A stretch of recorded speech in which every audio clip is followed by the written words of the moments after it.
no cenário nacional. Bom dia, Danilo.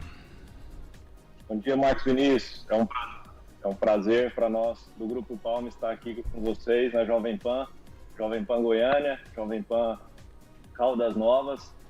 Bom dia, Samuca. Bom dia, Marcos Vinícius. Bom dia, Rosenvaldo. E a gente agradece. Feliz de estar aqui. E eu mais feliz de falar com você, Danilo, porque você, segundo o meu confrade, meu amigo de estimação e ao mesmo tempo um cara que eu admiro muito, que é o meu querido Paulo Renato, me deu as referências além da que eu tinha de você, até porque você é um amigo próximo e admirado pelo meu diretor aqui geral, que é o Hakanaí, que é meu diretor e um dos que toca de verdade a Jovem Pan Goiânia e Caldas Novas.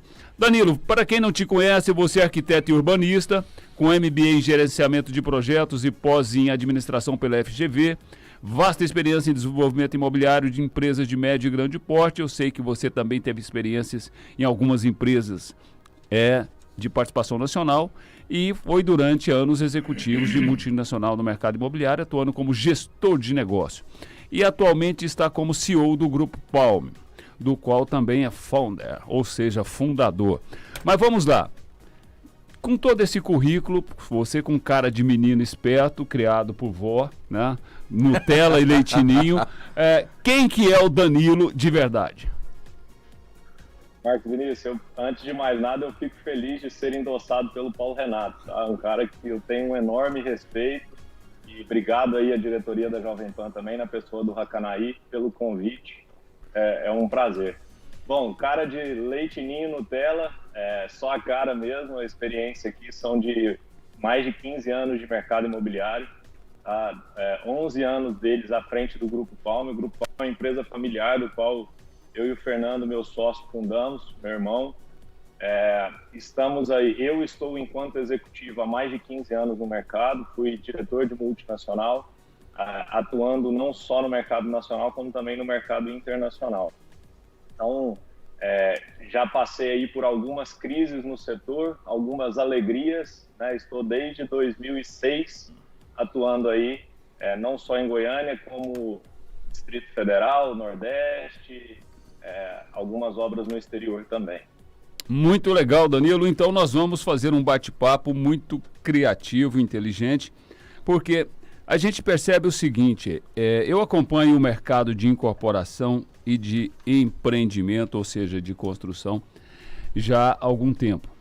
E algum tempo é muito tempo, porque eu tive a oportunidade de estar numa, vamos dizer, ressignificação da EBM nos anos 90, final dos anos 90, onde a IBM tinha uma participação no interior de São Paulo muito grande, mesmo com o preconceito de que Goiás representava a marca Encol, e a marca Encol naquele momento tinha problemas por tudo que passou, então ser goiano era muito difícil se posicionar, e a IBM teve um trabalho brilhante nesse sentido, e depois ajudei muito e participei de momentos importantes na criação do mercado de alto padrão no nosso estado, e acompanhei de perto o nascimento da Opus Incorporadora e da City Soluções Urbanas. E mais, tive o privilégio de ver uma revolução da engenharia que eu sempre acompanhava nos mercados internacionais e no mercado nacional, e nunca tinha acontecido dessa envergadura aqui em Goiânia, que é o case do Kingdom Park Residência da Sim Engenharia. Então, diante disso, com a sua experiência, você que é um curioso, preparado, disciplinado, segundo todas as pessoas que te conhecem, como é que você faz uma análise de um mercado que até então foi considerado como especulador, como uma série de outros adjetivos que não correspondiam aos empreendedores goianos, e a gente virou uma referência nacional? Você que acompanha e participa também com toda sua curiosidade do universo mundial, como é que você faz um relato sobre o nosso mercado? Bom, Marquinhos, como você mesmo comentou, né, Goiânia, eu costumo dizer que é um celeiro de boas empresas, né? City, Opus, sou amigo de todos eles e é um prazer dividir esse mercado com eles. A Encol deixou para a gente um legado muito grande, né? Como você bem citou, em lá atrás a Encol teve uma vasta experiência no mercado nacional, a gente não precisa voltar no mercado Encol, mas a gente acabou aprendendo muito com a Encol. A Encol foi uma empresa que deixou um legado tanto positivo, muito mais positivo do que negativo para a gente, ao contrário do que muitos pensam. Então, eu vou começar pela lei de distrato, né? Voltando um pouquinho lá em 2008, quando a gente tinha um mercado imobiliário em ascensão, né? Não só goiano, como também no Brasil inteiro. E lá em 2008 o cenário era muito diferente de agora, né? Do cenário de 2021. E por que eu estou voltando em 2008 e falando de lei de distrato? Porque a lei de distrato surgiu exatamente para minimizar os riscos que aconteceram com a Encol. Então, isso é um dos principais fatores que eu atribuo ao mercado imobiliário goiano, que ajudou demais a gente a tornar, a ser visível no cenário nacional. Então, quando surge a lei de distrato, ela não foi em 2008, ela foi bem mais adiante, mas eu voltei em 2008 só para falar um pouquinho da diferença do mercado lá de trás para a diferença do mercado de hoje. E acaba que isso, a Encol nos ajudou a encorajar o cenário goiano dentro do mercado nacional. E aí, de lá para cá, vem uma série de fatores, né? A gente tem sido celeiro aí também de inovação com várias tecnologia BIM, que já está sendo aplicada em vários canteiros, a gente pode falar um pouquinho mais para frente. Mas o mercado goiano é um mercado que a gente consegue inovar de forma muito rápida. O mercado absorve muito rápido. Então, eu atribuo a esses fatores aí essa ousadia dessas empresas que estão aqui situadas. Muito legal. Vou abrir para curiosidades da bancada com Roque Adrilles, Samuel Samuca e com meu querido Rosenval. Vamos lá, VaptVupt, nesse primeiro bloco, preliminares para a gente apresentar o nosso Danilo, a nossa audiência qualificada. Eu começo com você. Vamos lá, Danilo. Você trouxe uma realidade, um cenário em 2008 e tudo. Conta pra gente, assim, para o nosso ouvinte entender de fato, ele que não é do mercado imobiliário e tudo mais, qual a diferença, qual é a grande diferença que Goiânia hoje apresenta com relação ao mercado imobiliário do passado? Bom, eu digo que não só Goiânia, tá? 2008 a gente vivia um cenário macroeconômico muito diferente do cenário atual. Tá? 2008 foi um cenário onde a gente teve a crise do subprime americano, né? A bolha, né? De crédito. Oi? A bolha, né? Bolha com a concessão de crédito hipotecário de alto risco nos Estados Unidos, e isso, o cenário econômico foi muito diferente do cenário de hoje. Hoje a gente tem uma Selic a 2%, né? Quando lá atrás a gente tinha uma Selic a 13,75%. Então são 7 vezes o valor da Selic de hoje. Então, são dois momentos separados aí por 13 anos, no qual a gente tem um cenário de economia muito distinto. E o cenário de economia, quando a gente tem Selic baixa, o mercado imobiliário está em alta, né? Então, lá em 2008, mesmo com a Selic a 13,75, o mercado já estava em alta. Hoje a gente tem uma Selic a 2 com o mercado em alta num cenário totalmente diferente e muito mais promissor do que 2008.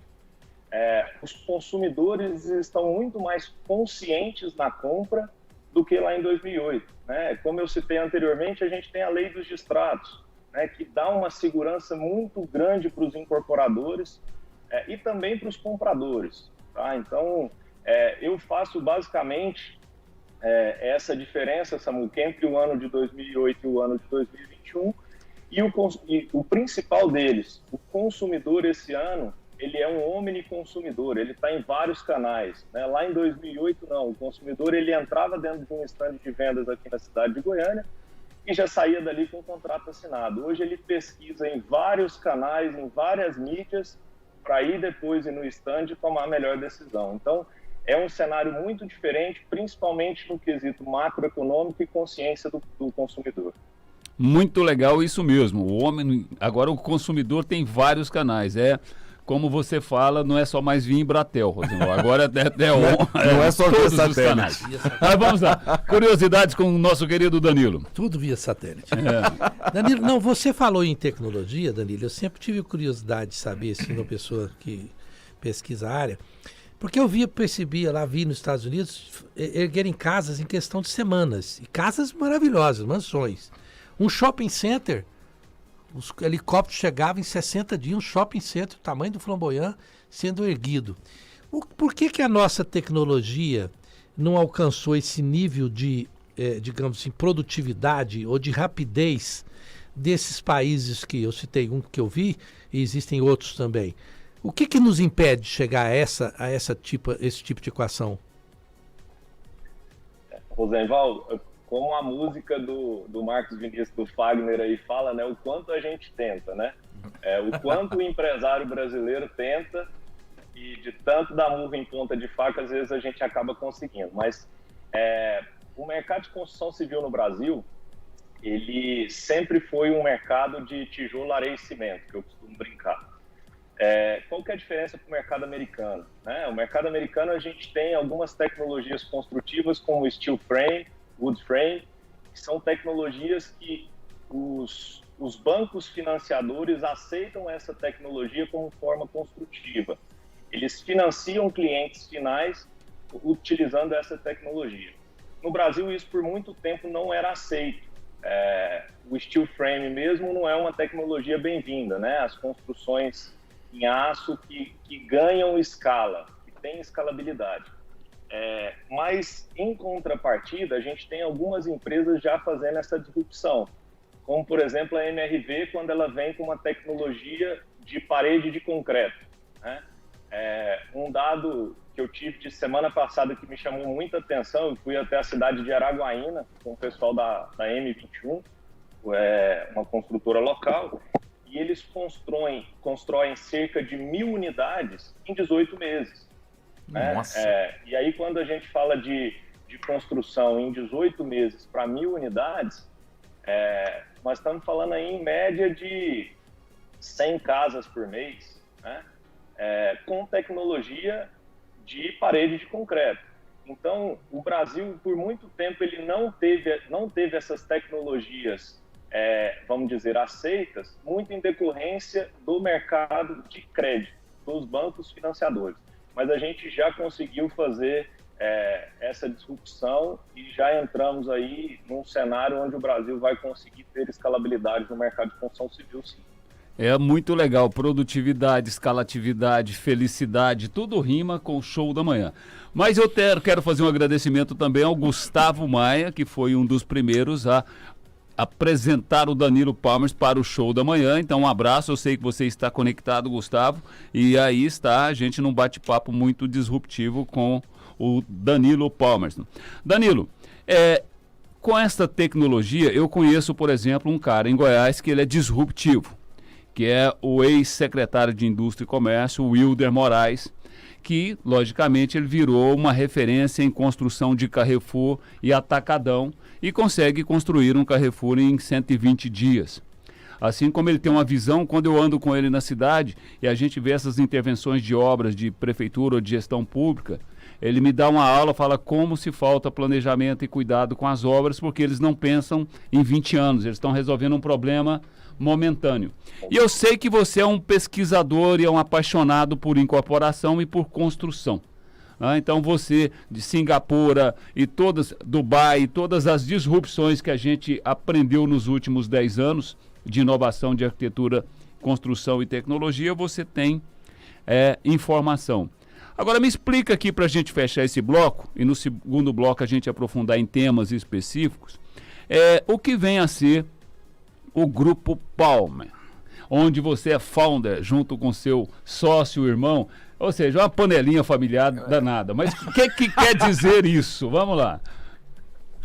Bom, Marcos Vinícius, o Grupo Palmer é uma empresa, como eu disse, familiar. Ela foi criada em 2009, tá? A gente entrou no mercado basicamente para atender a dor do mercado econômico, né? Onde o déficit habitacional brasileiro é muito alto. Então, nós começamos em 2009 nesse nicho de mercado, no segmento econômico. De 2009 a 2014, o Grupo Palmer atuou basicamente nesse setor, a gente não atuou em nenhum outro nicho de mercado. De 2014 a 2017, a gente viveu um processo de transição, onde a gente deixa de atuar somente no segmento econômico e passa a atuar também no segmento de médio e alto padrão.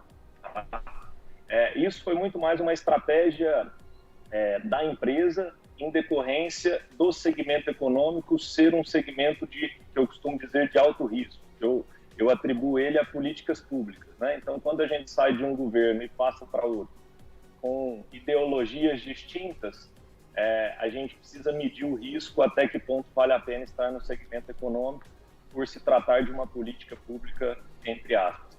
Então, de 2017 até agora, até 2021, nós desaceleramos o segmento econômico e aceleramos o segmento de médio e alto padrão, onde o Grupo Palm está posicionado. A gente atua basicamente em Goiânia e região metropolitana.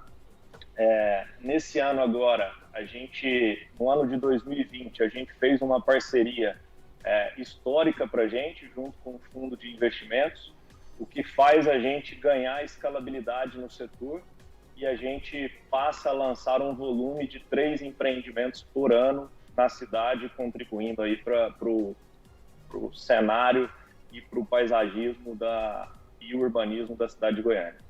Não, muito legal, porque esse é um mercado promissor e cada dia a gente sente os impactos dos avanços, inovações e tecnologia. Para a gente fechar esse bloco, eu tenho que ir para um break dos Anjos Aceleradores, eu quero fazer uma sabatina com você e, ao mesmo tempo, vamos dizer assim, te dar um minuto para a gente...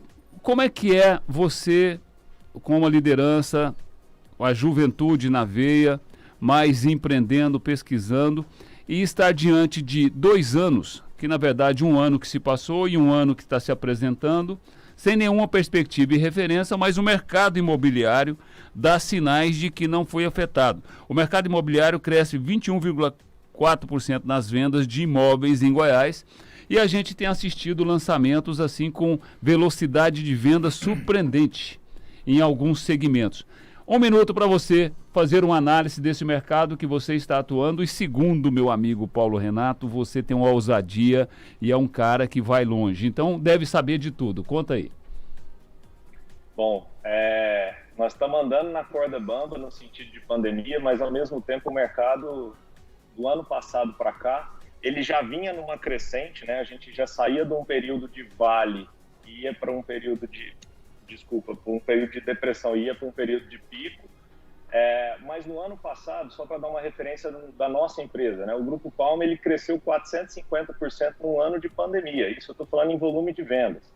Então, existe uma demanda reprimida nesse setor muito grande, e o principal fator que faz o mercado crescer na contramão da pandemia chama-se taxa de juros barata. Hoje a gente tem uma oferta de crédito muito alta, uma oferta de crédito abundante com juros muito baixos. Então, isso faz com que o setor se alavanque e, ao mesmo tempo, o mercado da construção civil é a forma mais rápida de se diminuir o desemprego. Então, o mercado, enquanto algumas pessoas choram, outras vendem lenço, né? Como aquele ditado. Então, eu costumo dizer que o mercado imobiliário do ano passado para esse ano tem vivido uma das suas melhores fases em volume de venda. Vendendo mais, você tem mais lançamento e isso continua numa crescente. Espero que por muitos anos ainda. Muito bem, então a sabatina que eu quero fazer com você, já que você é um cara antenado, você sabe o que significa o famoso S na roupa do Superman? Ou do Super-Homem? Rapaz, agora você me pegou, viu, Marcos Vinícius? É por isso que você tem que ser ativista da felicidade e se conectar sempre ao Show da Manhã. Vou te explicar porque você é um representante disso. O S, na verdade, não é de Superman, é um símbolo kryptoniano. Né? Já que ele veio de kryptonita e que significa... Krypton, eu já fui lá. E significa, o S é esperança. E é o que nós mais estamos precisando nesse momento de empreendedores como você. Otimistas, cheios de esperança e ativistas. A primeira rádio revista, hoje, terça-feira, 16 de março, e Danilo Palmerston está com a gente sobre retomada da economia em pandemia no mercado que é o pilar da economia, em Goiás e no Brasil, né? Concorrendo aí com os índices do agro, porque tem tecnologia, tem arquitetura, tem mercado de commodities, né? Então movimenta tudo e gera emprego como poucos segmentos. Danilo Palmers, vamos por esse segundo bloco abrindo. A gente falou aí a comparação de 2021 com 2008, que são situações diferentes, onde as pessoas começaram a vender papel demais e entregar de menos, quando causou a super bolha no mercado, ou seja, tudo era movimentado através de mercado futuro. E hoje a gente tem um mercado real com um comportamento de uma pressão psicológica que chega a ser assim tragédia e filme de terror, mas a gente percebe um comportamento do consumidor, do comprador, do vendedor e dos empreendedores, parecendo que estão surfando em uma onda positiva. Esse espírito competitivo e esse espírito de empreendedorismo deveria ser exemplo para muita gente. Qual é a sua visão hoje? Um garoto esperto como você, um cara jovem, um empreendedor que está com um planejamento de conquistar o Brasil, tem visão internacional e, ao mesmo tempo, a gente não tem perspectiva dos próximos 6 meses. Como é que é fazer essa conta, planejar, investir e executar? Marcos Vinícius, o mercado imobiliário ele vive muito do momento atual, né? Apesar da gente não poder subestimar o que vem pela frente, eu costumo sempre juro básico, através da taxa de juros Selic, porque como eu disse anteriormente, se a Selic vai baixa, o mercado imobiliário tem um crédito abundante e teoricamente ele vai bem. Então, quando a gente olha a Selic aí para os próximos anos, né, hoje, inclusive, nesse momento, eu acho que está tendo a reunião do Copom, se não me engano, é hoje ou amanhã, né? É amanhã. Amanhã é quarta day, segundo o meu querido Marcelo Camorim no Papo de Segunda, a gente falou muito disso ontem. E qual a sua aposta? Qual a sua aposta da taxa? Sua previsão? Eu acredito que vai chegar a 2,5 amanhã. 2,5, é mais ou menos isso. Tem gente, tem gente apostando em 2,25, gente apostando em 2,50 e gente apostando em 2,75. Mas vamos lá, continue seu raciocínio, por favor. E aí, continuando o raciocínio, então, a gente tem agora... seu microfone está... Dá uma ajustada que seu microfone está te interrompendo aí. Tem alguma coisa na sua conexão. Aí. Melhorou ou não? Melhorou agora. Tá melhor? Tá melhor. Pode continuar, tá melhor. Então, a gente tem uma previsão esse ano de uma Selic a chegar a 3,5%, 4% e ano que vem a 5%, né? 5%, 6%. Então, ainda assim, nós estamos com menos da metade da Selic de 2008. Então, eu acredito que esse ano e ano que vem, o mercado imobiliário ainda surfe uma onda muito boa em termos de oferta por parte das incorporadoras e em termos de demanda por parte dos compradores. Então, sempre faço essa analogia, economia e mercado imobiliário olhando taxa Selic. Lógico que tem outros indicadores que a gente precisa analisar também, mas esse para mim é o principal. Muito legal, eu vou abrir curiosidades aqui. Agora eu começo com você, Rosenval. Danilo, eu estava conversando com o Bruno da Toctal, que eu respeito muito, empresário, seu colega, e ele me disse o seguinte, que lamentava que o poder público não estava ouvindo os empresários da construção civil, porque eles fizeram uma pesquisa, mais de 70% dos operários tinham transporte próprio, seja um carrinho, seja uma moto. Portanto, não incrementava o transporte coletivo. E que, indo para a obra, havia um procedimento muito adequado, onde não havia aglomeração. Na obra, cada um vai trabalhar no seu canto e com todos os protocolos.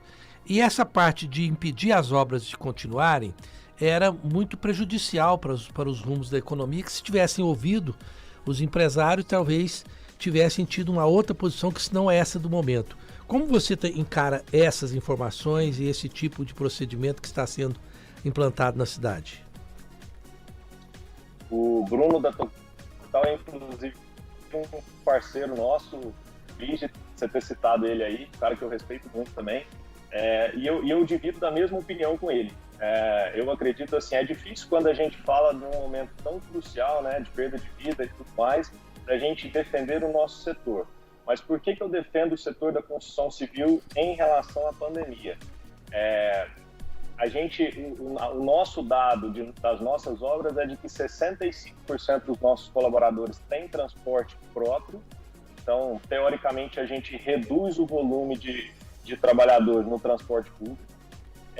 E, ao mesmo tempo, a gente tem um processo muito rígido de sanitização na entrada das obras e não existe aglomeração dentro das obras. Então, a gente faz um escalonamento de entrada, um escalonamento de saída, um escalonamento de refeição. Então, isso faz com que o nosso índice de contaminação no ano de 2020, enquanto as obras estavam funcionando, foi de 0. A gente não tem nenhum índice de contaminação dentro das nossas obras. E eu fico triste com relação ao poder público nesse sentido, porque o mercado da construção civil, ele é a forma mais rápida que se tem de retomar a economia, é a forma mais rápida que se tem de diminuir o desemprego.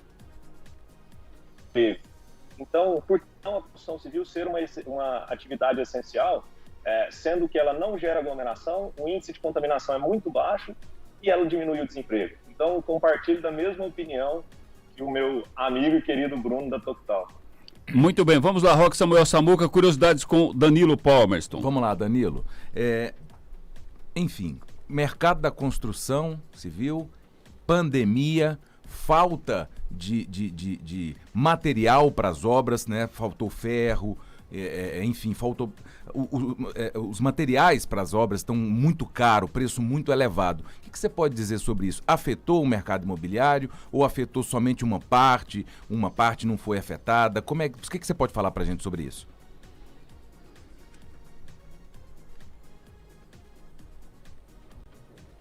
A internet travou. A internet travou. Vamos lá.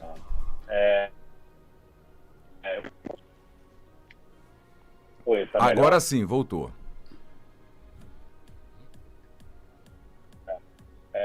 Então, assim, a gente dividindo essa pergunta em duas, Samuca, os imóveis que estão prontos, teoricamente, eles já realizaram o custo, então eles não incorreram nessa alta de um preço de material, de insumo de construção. Então, isso é construção. Esse é o primeiro ponto. Segundo ponto, o mercado da construção civil tem sofrido, sim, com a questão da alta dos insumos. Tá? Só para te dar uma referência em relação ao aço que você comentou, a gente vai para o 6º aumento esse mês. Putz. Tá? Nós tivemos mais de 70% de aumento no aço, que é um dos maiores insumos da curva ABC, que a gente fala na construção civil. Então, isso tem impacto direto no custo dos imóveis. Se tem impacto no custo dos imóveis, automaticamente isso tem que ser repassado para a ponta, e aí é onde eu defendo que a alta dos insumos da construção civil vai fazer com que aconteça uma alta no preço de venda dos imóveis. Um outro dado para vocês terem uma ideia, com relação a preço dos imóveis,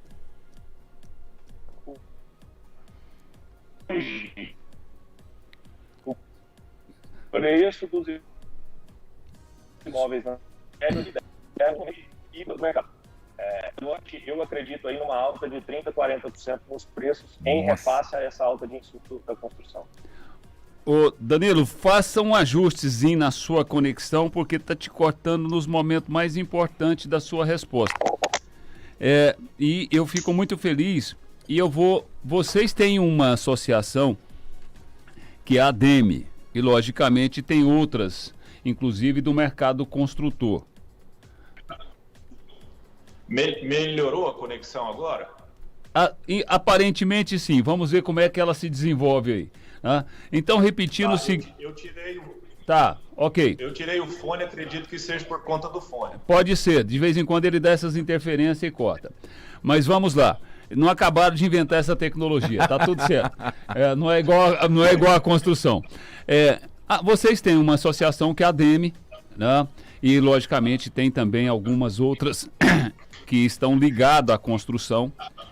E era muito importante, porque o que eu assisto hoje, dentro dessa explicação que você deu, o pessoal da Sim Engenharia também tem essa mesma percepção, assim como o Bruno da Toctal, assim como o Denner Justino da Opus, assim como o João Gabriel, né, da City Soluções Urbanas, e todos têm um compromisso muito grande de seguir protocolos diante dessa novidade da pandemia. E quando você traz um índice zero de contaminação dentro das suas, né, obras, falta um diálogo que eu tenho que chamar a atenção e dar uma dica de forçar pelo menos o conselho que determina o que fecha, o que não fecha, de visitar uma obra, de visitar alguns parques de obras que estão acontecendo e como é que é o funcionamento e o investimento que os empreendedores fazem.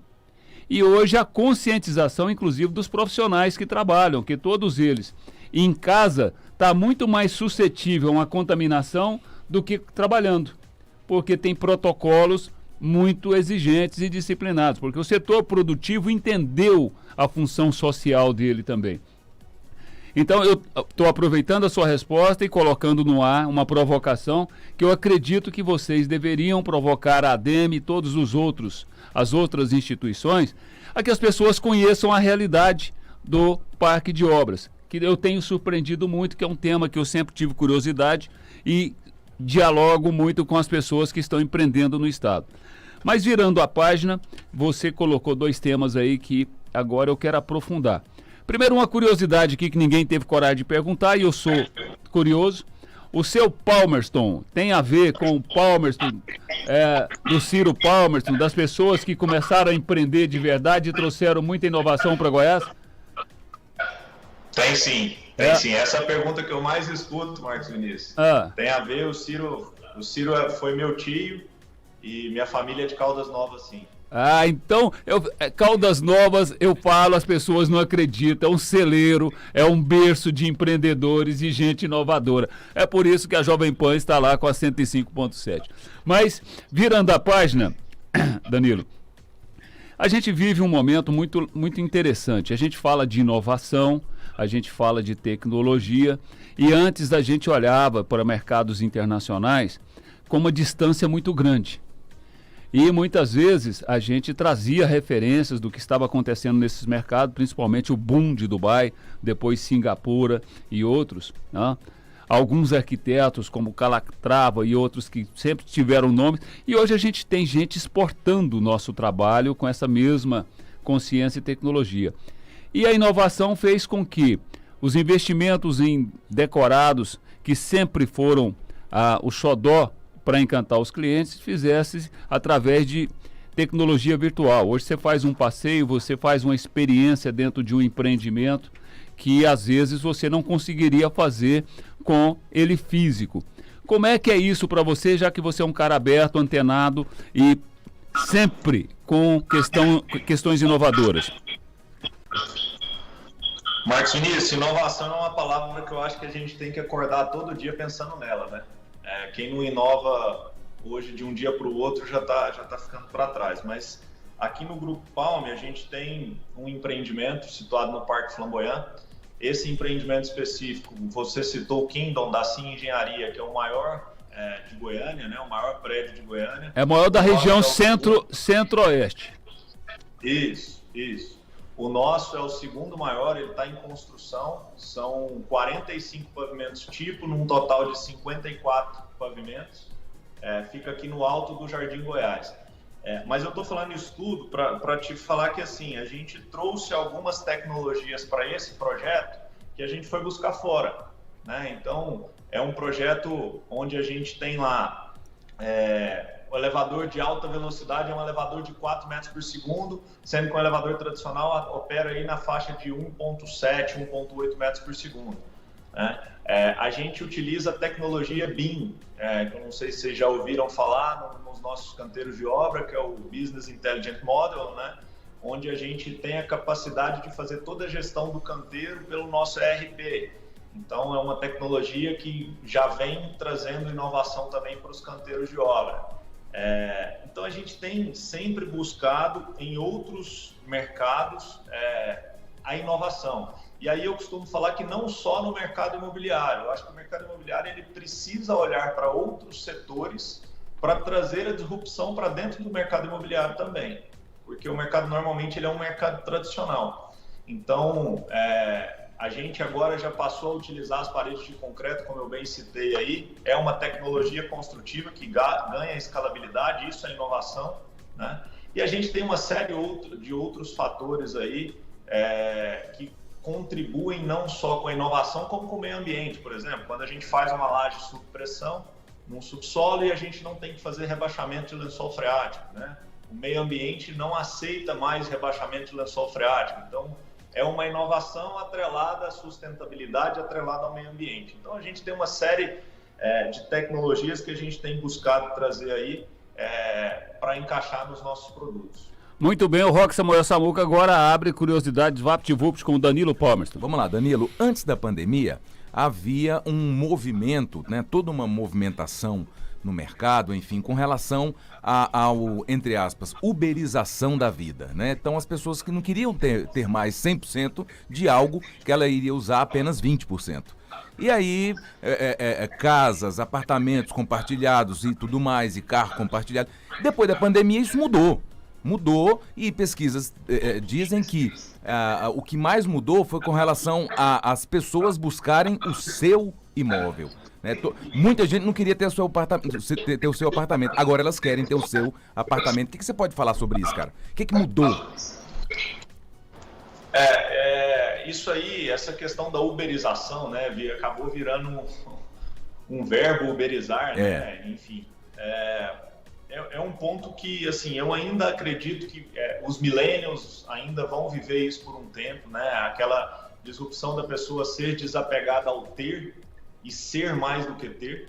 Mas, ao mesmo tempo, você tocou num ponto muito interessante, porque a pandemia, ela trouxe uma ressignificação do lar. Exato. Né? Eu acho que essa é a palavra que a gente pode usar. Aquelas pessoas que moravam num apartamento de 80 metros passou a querer ir para um apartamento de 150. O que mora no de 150 já quer um de 300. O que mora no de 300 quer um quintal. Então, isso também é um motor muito forte para o setor, né? Que faz com que, além de se ter juros baixos, como eu citei, existe essa motivação, essa necessidade da ressignificação do lar. O cara não aguenta mais ficar num apartamento de 80 metros e quer passar para um de 150, assim como de 300 quer ir para uma casa num condomínio fechado. Então, a pandemia trouxe isso sim, tá? E esse é um dos pontos principais também da alta do mercado imobiliário no ano passado. Muito legal. Vamos lá, Rosenval, curiosidades com Danilo Palmerston. Danilo, primeiro que o seu tio, há mais de 3 décadas, ali no escritório dele na Assis Chateaubriand, que me fez apaixonar pela defesa do lençol freático de Goiânia. Porque ele foi um dos primeiros a estudar e dizer que se nós acabássemos com aquela região ali do Itanhangá, nós iríamos secar a água de Goiânia. Dito isso, você disse que não aceita o rebaixamento do lençol freático. Você não percebe ou não que nós estamos negligenciando nesse aspecto e poucas pessoas são especialistas nisso em Goiânia e que nós vamos pagar um alto preço se já não estamos pagando por essa negligência? Concordo com você, Rosenval, e a questão do rebaixamento do lençol freático é um tema até muito delicado e ele veio à tona, salvo engano, em 2015, tá? Junto à Agência do Meio Ambiente de Goiânia. De lá para cá, não se aceita mais rebaixamento de lençol freático e tem-se que utilizar uma técnica construtiva que se chama laje sob pressão. Então, como eu disse, não sou um técnico para entrar a fundo no detalhe, mas a laje sob pressão ela não rebaixa o lençol freático, tá? E isso, desde 2015, tem sido uma exigência do meio ambiente quando faz-se um laudo de sondagem e chega ali e vê que o lençol pode interferir no subsolo de uma edificação. Nós aqui no Grupo Palme, a gente tem tentado, a maioria dos nossos empreendimentos, a ter no máximo 2 subsolos, tá? 2 subsolos a gente só aceita aqui dentro da empresa quando não tem lençol freático no nível mais alto. Mas um subsolo é de praxe o que a gente faz e quando a gente precisa de mais vagas a gente coloca nos sobressolos. Então, esse empreendimento mesmo, o Sky Garden Flamboyant no Jardim Goiás, ele é um empreendimento que ele tem 2 sobressolos de garagem exatamente para a gente não ter interferência no lençol freático. Que bacana. Então, é um tema que já está sendo discutido desde 2015 aí e um ponto positivo para a cidade de Goiânia, porque o que a gente vê aí nos arredores dos parques são ruas minando água em decorrência desses rebaixamentos. É muito legal isso, porque a gente que acompanha o mercado imobiliário tem que lembrar que o Parque Flamboyant era o Automóvel Clube de Goiânia, que era um pântano. Né? Então, logicamente, aquela região toda tinha um lençol freático abundante. E quando se começou a adensar os parques, o que significa adensar os parques? Construir nas regiões dos parques. Não se tinha lei ainda que protegia o lençol freático, ou se tinha, não era respeitada. Então se fez um TAC entre todos os construtores e aí se resolveram ter uma nova cultura, porque com o Parque Flamboyant, com o Parque Vaca Brava, com o Areião, que até então é muito recente o adensamento do Areião também, então começou a se ter uma cultura de inteligência de construção, respeitando o meio ambiente. Eu vou trazer um anjo acelerador porque o papo é muito legal. Uma curiosidade, você conhece a Carla Rockenbach, da Venco? Danilo. Carla Rockenbach, que ela tem uma clínica odontológica chamada Venco, lá no Orion. Não conheço, Marcos. Você deveria conhecer porque vai virar o modelo dela. Porque eu nunca vi um cara conversar sorrindo e, logicamente, expondo assim toda a sua dentição maravilhosa. Parece que até cliente da Carla Rockenbach. Mas, brincadeiras à parte, eu vou trazer aqui pós-graduação em Direito é na Fazan, inscrições abertas pelo site fazan.edu.br. Lembrando que Fazan é nota máxima no MEC. E a grande novidade que Show da Manhã Jovem Pan, primeira rádio revista, hoje, terça-feira, martes em espanhol, e nós estamos com Danilo Palmerston. É exatamente um founder, ou seja, sócio proprietário do Grupo Palme, fazendo aí revelações, inclusive é um ativista da felicidade e ativista do meio ambiente. E já que nós falamos de preservação de lençol freático, tecnologia de construção para preservação do meio ambiente, hoje é dia de conscientização sobre as mudanças climáticas. Tudo isso interfere no equilíbrio da natureza. Vamos lá, eu quero fazer aqui Você Sabia, vou trazer Você Sabia que o Roque Samuel Samuca não vive disso. Tem aquelas pessoas que alguém conta uma piada, demora assim 20 segundos para entender a piada e rir. Tem outros que não entendem e não ri. Você sabe por que isso? Não sei. Você não sabe? Ou apenas não ri, né? Apenas não ri, fica com cara de paisagem. Isso é porque, segundo meus cientistas do Você Sabia, o cérebro precisa utilizar 5 áreas diferentes para entender e rir de uma piada. Então, como tem gente que não funciona parte do cérebro, não entende. Agora esse aqui não, ele ri antes de terminar a piada. Então, o cérebro dele é acelerado. Não te dou nada. Já pensou se ele entender? Não, eu estou com o Danilo Palmerston, que é meu convidado especial. Você quer 10 segundos para quê? Diga aí, vai. Eu fui no show do Juca Chaves uma vez, ele mandou me chamar, perguntar por que você não gostou do show, e eu tinha adorado. Porque eu estava na primeira fileira e eu ficava lá rindo por dentro, e ele ficou incomodado com isso. É um cara que ri por dentro, chama-se rabugento. Mas vamos virar a página, deixa eu conversar com o meu convidado, Danilo Palmerston. Danilo, vamos lá, 3 minutos, tema livre, para você falar o que você ainda não falou, mas quer falar, sobre tudo o que você está vivendo, suas projeções, suas ambições pessoais, o seu planejamento de empresa e por que você acredita com tanta fé que vai conseguir cumprir tudo isso, porque a nossa audiência quer escutar. Diga aí. Bom, Marcos, primeiramente, como você falou, eu sou um entusiasta por natureza, eu sempre vejo o lado positivo das coisas, sempre faço uma reunião com o time aqui toda segunda de manhã e falo que a gente sempre tem que pensar pelo lado positivo. A pandemia está aí, é um fato, mas ao mesmo tempo a gente tem muita coisa boa para celebrar e eu acho que é isso que a gente tem que fazer, tem que ajudar o próximo, né? E assim que a vida tem sentido. Bom, nós aqui do Grupo Palme, a gente tem um propósito que é de construir vidas melhores, né? E aí eu digo isso não como clichê, mas eu queria entrar num tema que é um tema bastante atual hoje em dia no mercado imobiliário, que é o tal do CX. Já que você me perguntou do S do Super-Homem, eu quero te perguntar se você sabe o que é o CX. Eu não vou estragar seu spoiler, né? E vou deixar você contar à vontade, porque eu pesquisei sua vida toda antes de te trazer aqui e sei até nomenclaturas diferentes que você usa dentro da sua empresa nas reuniões de segunda-feira. Então, fica à vontade. Maravilha. Bom, então o CX nada mais é do que o Customer Experience, né? No português, a experiência do cliente ou a experiência do usuário. E é um tema que eu gosto de abordar bem, porque, como o Samuca me perguntou, a diferença do mercado de 2008 para o mercado de agora, o cliente ele passou a ser mais experiente, né? Ele passou a exigir uma jornada mais relacional, uma jornada de relacionamento do que só uma jornada de compra.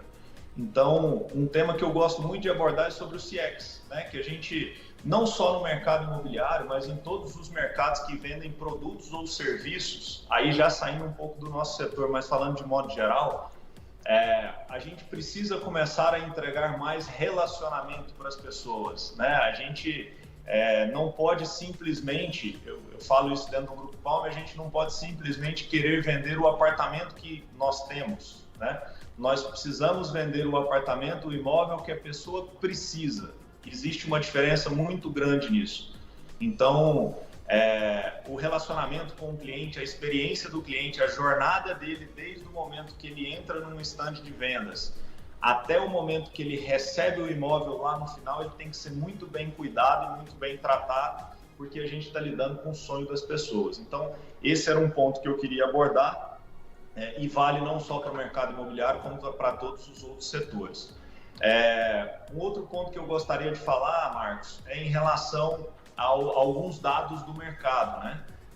Quando vocês me perguntam por que eu sou um entusiasta e acredito no mercado imobiliário, hoje a gente tem um dado que é o seguinte: a média de comprometimento de renda pré-pandemia, ou seja, as pessoas que tinham renda comprometida antes do Covid com o mercado imobiliário, era de 28% de comprometimento de renda. A pessoa ganhava 100, 28 estava comprometido da renda dela para o mercado imobiliário. Hoje esse dado é de 19%.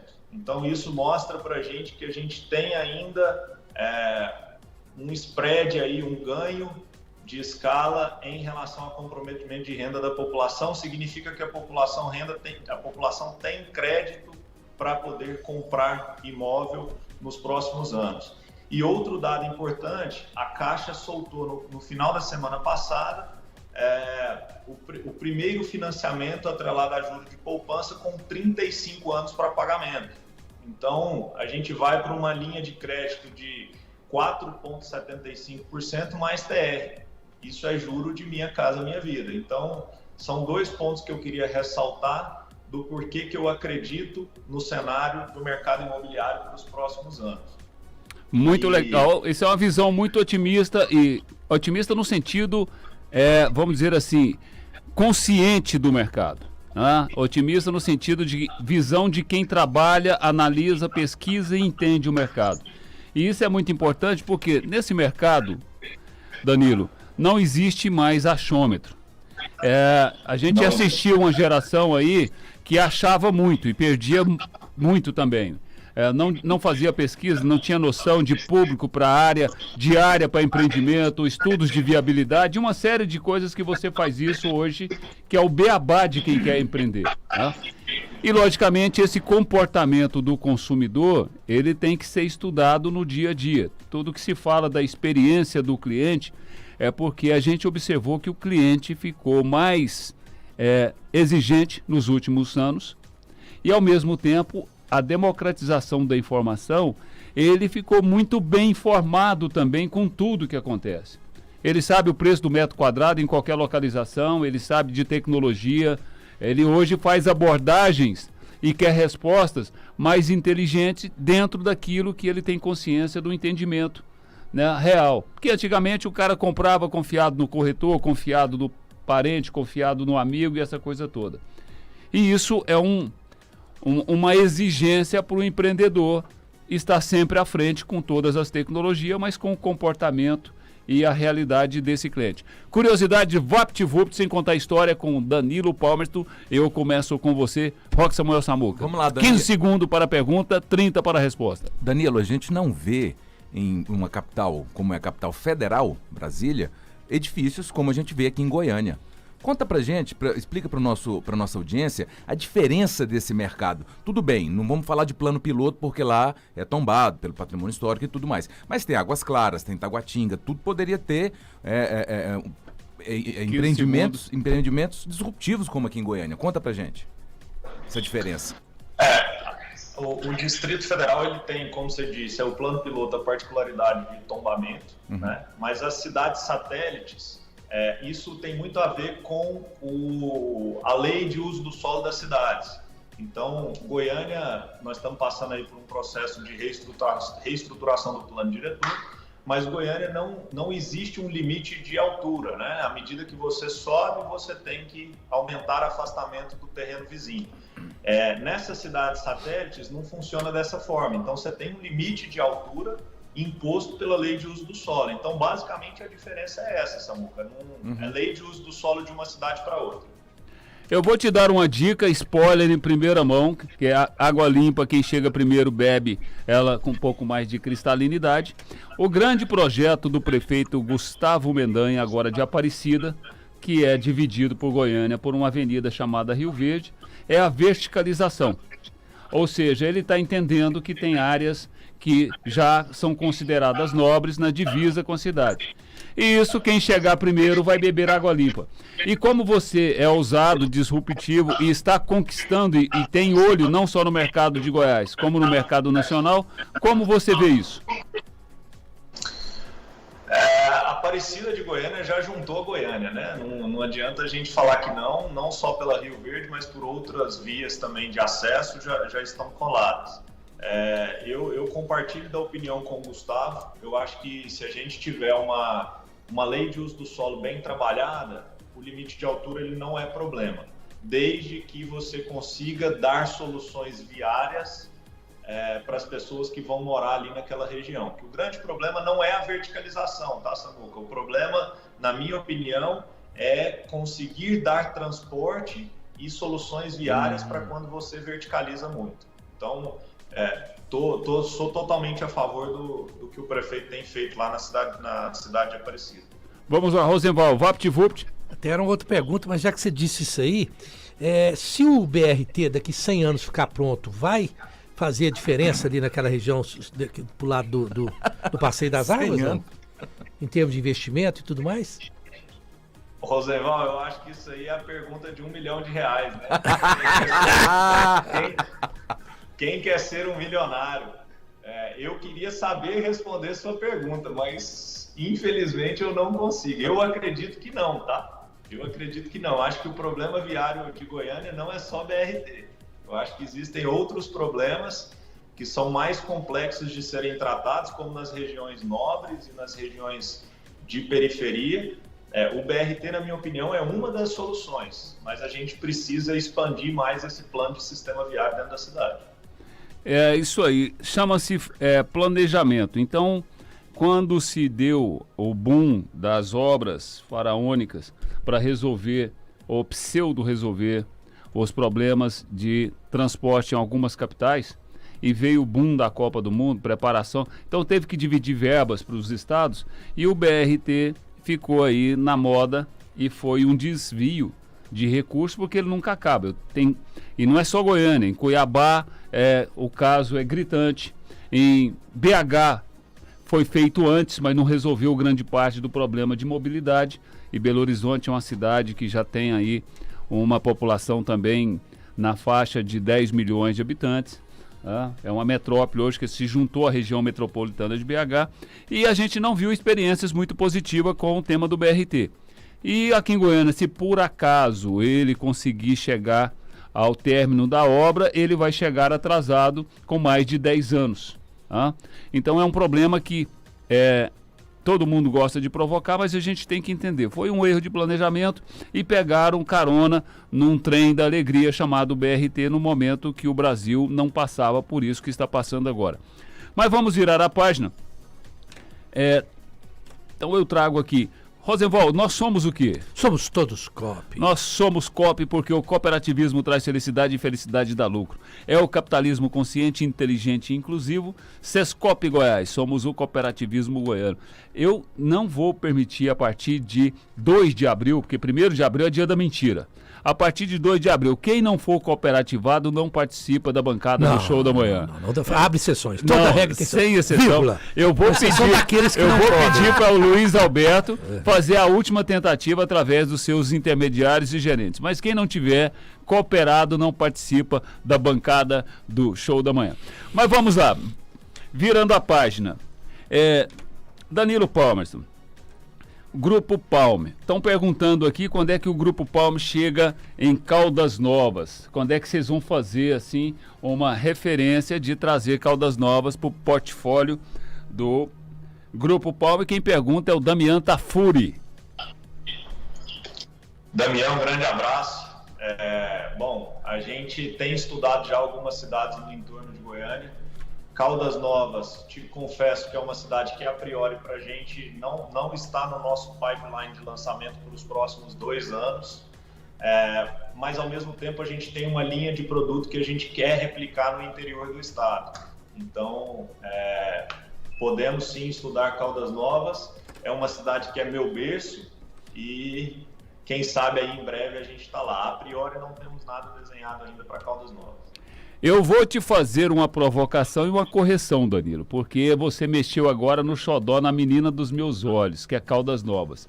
A partir de hoje, está decretado aqui no Show da Manhã que ninguém trata Caldas Novas como interior mais de Goiás. Porque é a única cidade fora da capital do estado que tem aeroporto internacional. Então, é a capital do turismo e do desenvolvimento do estado. Então, ou seja, com toda a sua potencialidade de águas termais e mais um povo que tem na sua carteira de serviço uma visão empreendedora. E a única cachaça do Brasil, do mundo que tem um selo de origem hoje, qualidade, que é a cachaçaria do Vale das Águas Quentes de Caldas Novas. Então são informações porque a gente abraça a nossa querida menina dos olhos, que é a capital do turismo e do desenvolvimento. Mas vamos virar a página. Uma rodada vapt-vupt agora, assim, pum, papum. Vamos lá, começa com o Rosenwald. Danilo, quando as pessoas têm informações precisas, o que é um prédio inteligente? Eu tive a oportunidade de ver o World Trade Center aqui. Os prédios estão sendo feitos para respirar, para oxigenar as grandes capitais. Eu acho isso fabuloso. Eu gostaria que você falasse, porque pouquíssimas pessoas têm consciência dessa história do prédio inteligente, que pode, inclusive, oxigenar a cidade. O áudio está chegando cortado para mim, Rosenwald. Pode ser de novo? Vai lá, rapidamente agora, reduz. O que você me diz dos prédios inteligentes que ajudam a oxigenar as zonas urbanas? Bom, eu acho que sem dúvida essa é a bola da vez. Já existem uns conceitos sendo aplicados há algum tempo. Por exemplo, São Paulo tem o tal do AAA, né, que são tecnologias aí que já vêm sendo aplicadas. O WTC aqui em Goiânia vem com algumas outras tecnologias. Então, essa oxigenação ela é muito importante, principalmente nos bairros nobres, tá? Puxando o gancho do que o Samuca falou, quando a gente tem um adensamento vertical muito fervoroso, vamos dizer assim, se a gente não tem essa oxigenação e essa congruência entre os edifícios, a gente acaba criando uma cidade não sustentável, entre aspas, vamos dizer assim. Muito bem, vamos lá, Roque Samuel Samuca, vapt-vupt, papum. Vamos lá. Cara, qual é a grande tendência ou quais são as tendências para habitação, moradia aqui na região metropolitana de Goiânia? Entregar uma experiência completa para o cliente. O cliente não quer mais entrar dentro de um imóvel e ter que fazer tubulação de ar-condicionado, de ter que fazer marcenaria, de ter que comprar o móvel. Ele quer receber o imóvel pronto. Então, acho que cada vez mais as pessoas vão pedir por isso e nós já estamos estudando aqui essa tecnologia para já entregar o imóvel pronto para o cliente. Vamos lá, não tem almoço grátis, Danilo. Logicamente, a gente veio de uma cultura dos anos 95, 98, até quase 2000, que a maioria dos empreendimentos eram entregues no contrapiso, eram entregues com algumas coisas assim a completar durante o processo de instalação. E hoje, cada dia o mercado mais exigente, cada dia mais soluções diferenciadas e a concorrência também aumentou muito, né? A exigência do padrão. Não só a exigência do comprador, do consumidor, a experiência do cliente, mas também entre vocês hoje é uma disputa para quem chega primeiro com inovações em cada lançamento. E tudo isso tem custo. Então, a partir do momento que você entrega mais completo, logicamente o metro quadrado aumenta, porque senão não tem viabilidade. A conta não fecha, como se diz aí agora nos memes do Bolsonaro. Então, a pergunta é, se a gente compara o metro quadrado hoje de uma capital como Goiânia, que tem um pilar da economia no mercado imobiliário e no mercado de construção, nós estamos muito abaixo de algumas capitais, inclusive algumas cidades que não são capitais, mas são referências no Brasil. Como é que faz esse cálculo, como é que ajusta, porque o cliente sempre quer menos e quer mais, menos preço e mais tecnologia. O mercado de vendas também não assimila, porque ele está muito focado só no mercado goiano, ele não tem experiências de vendas em outros mercados, então sempre está orientando o empreendedor por preço da média que ele está habituado e, logicamente, impede que avanços como esses de tecnologia sejam mais acelerados. Como é que fecha a conta? 1 minuto para você. Bom, eu acho que a gente precisa separar o joio do trigo. O metro quadrado ele tem que ser comparado com o metro quadrado e o apartamento completo tem que ser comparado com o apartamento completo. Você citou no começo do nosso bate-papo o Denner Justino, da Opus, faz um excepcional trabalho nesse sentido. O Denner é um cara que tem conseguido elevar o preço do metro quadrado em Goiânia e puxar isso para cima. Então, Goiânia hoje, R$6.000 o metro quadrado de média, 6.200. Existem empresas puxando aí na casa de 7.500, 8.000, tem empreendimento chegando até 9, 10 mil reais. Eu enxergo que essa alta de insumo no preço da construção civil vai puxar o preço para cima na casa de 40%. Na minha opinião, a hora de comprar imóvel, para quem for comprar, é agora. E a questão do pacote completo, vamos dizer assim, dos imóveis, a pessoa precisa enxergar um valor agregado e desplugar o efeito metro quadrado. Então, são coisas distintas, metro quadrado versus metro quadrado e efeito agregado de um apartamento mobiliado entregue pronto. Essa proposta sua junto do mercado de vendas está igual à resposta que o Rosenwald queria para o BRT. O dia que você conseguir equacionar esses valores entre o pensamento do empreendedor e o pensamento do vendedor, eu fico muito feliz. Não. Mas eu já vou te dar uma referência, Marcos. Já existem empresas entregando imóveis mobiliados, prontos e acabados da ordem de R$10.000 o metro quadrado em Goiânia, enquanto o preço sem ser mobiliado é na faixa de 8, 7.500. Tá? Não, eu sou... realidade. Eu sou um ativista dessa nova realidade, até porque... Danilo Palmer, 1 minuto para você mandar beijo, abraço, estimular a sua equipe dentro dessa nova consciência e falar para o mercado desse trabalho maravilhoso que a Palm tem como filosofia para poder realizar sonhos, mas ressignificando aquilo que a gente mais quer, que é a vida. Como é que é isso para você? 1 minuto. Marcos Vinícius, obrigado a toda a bancada aí sua da Jovem Pan.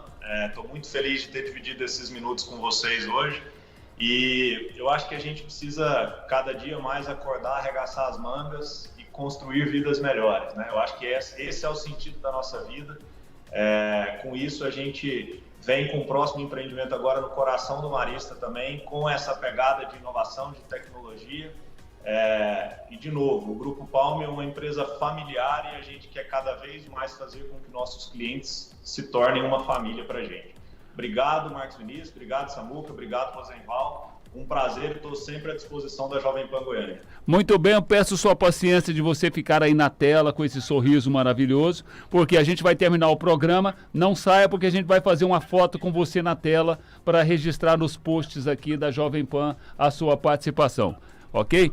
Estou à disposição e obrigado pelos elogios aí. Não, isso não é elogio, é reconhecimento. Não, empreendedor que além de tudo tem a simpatia dos amigos, tem a deferência das pessoas que conhecem, a gente tem que ressaltar, porque muitas vezes as pessoas querem diminuir a personalidade das pessoas em função do tamanho do seu sucesso ou do tamanho do seu propósito. Então fico muito feliz que as pessoas que te conhecem, te reconhecem e te tratam carinhosamente como a pessoa humana que você é. Eu só quero que você reconsidere Caldas Novas, que não é mais cidade do interior. Tá ok? Mas vamos ver. Caldas Novas eu vou deixar pro meu primo Valdo, que está lá muito bem representado. Muito bem. Eu vou virar a página. Ontem teve Direto ao Ponto com Jorge Cajuru na Jovem Pan. Eu não vou entrar no detalhe, porque eu vou fazer uma provocação. Nós estamos vivendo um momento onde Goiás tem 3 senadores. E eu não ouvi até agora de nenhum senador nenhum compromisso de se juntar à população e aos gestores, tanto estadual como municipais, de propor uma frente ampla para cobrar uma vacinação já. Assim como a Luísa Trajano, a Heloísa Trajano do Magalu, a Trajano do Magalu, que tomou iniciativa Unidos pela Vacina. Eu não tenho escutado, eu só escuto eles querendo confrontar o STF, querendo confrontar e colocar, estimulando gente na rua, e o que nós precisamos agora é de diálogo construtivo.